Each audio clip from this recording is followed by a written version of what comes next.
نحمده ونصلي على رسول الكريم اما بعد اعوذ بالله من الشيطان الرجيم بسم الله الرحمن الرحيم من قتل نفسا بغير نفس او فساد في الارض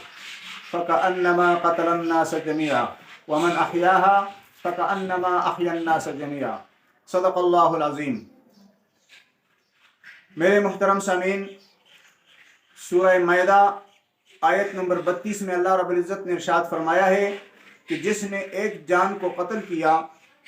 تو یہ ایسا ہے جیسے کہ اس نے تمام لوگوں کو قتل کیا، اور جس نے ایک جان کو بچایا یہ ایسا ہے جیسے کہ اس نے تمام لوگوں کو بچایا۔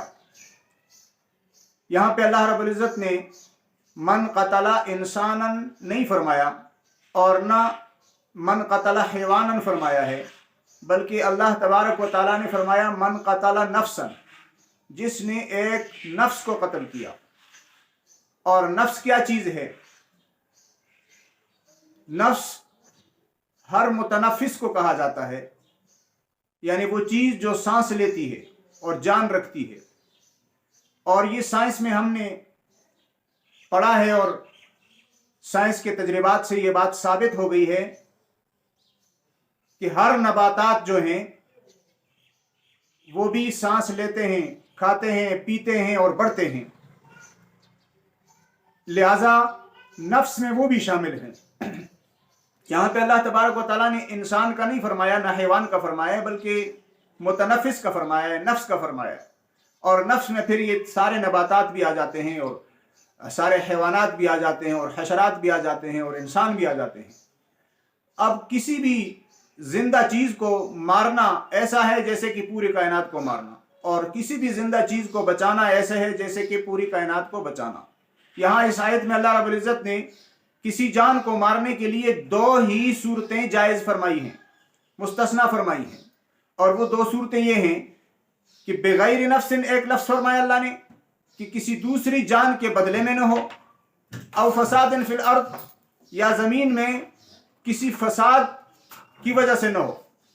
یعنی زمین میں فساد کی وجہ سے کسی نفس کو قتل کرنا جائز ہے، یا فساد کا مطلب ہے خرابی، یا پھر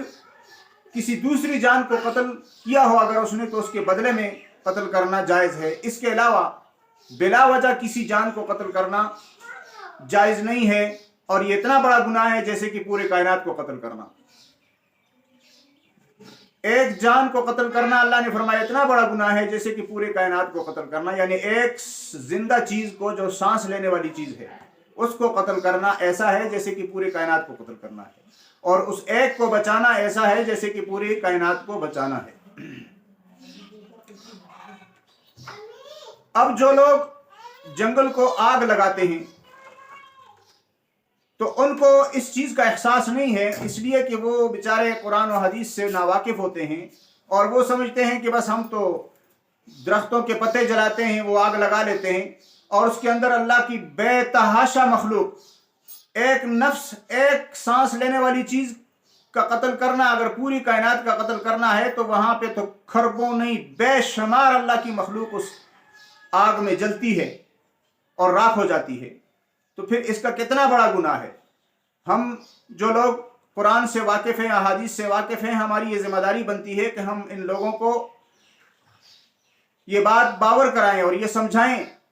کہ یہ آگ نہ لگایا کریں، کیونکہ اگر یہ آگ لگاتے ہیں اور ہم خاموش رہیں گے تو ہم ان کے ساتھ اس جرم میں برابر کے شریک ہیں۔ اگر ہمارے نہ سمجھانے کی وجہ سے وہ آگ لگاتے ہیں اور ہم ان کو روکتے نہیں ہیں اور ان کو سمجھاتے نہیں ہیں تو ان کی اس جرم میں ہم برابر کے شریک ہوں گے، اور اللہ کے ہاں ہم عذاب کے مستحق ہوں گے۔ اور جب عذاب آئے گا، اگر دنیا میں عذاب آ گیا تو پھر وہ یہ نہیں دیکھے گا اللہ رب العزت کہ کون اس جرم میں شامل تھا اور کون شامل نہیں تھا، بلکہ اللہ نے سورہ انفال کے اندر آیت نمبر 25 میں خوب واضح فرمایا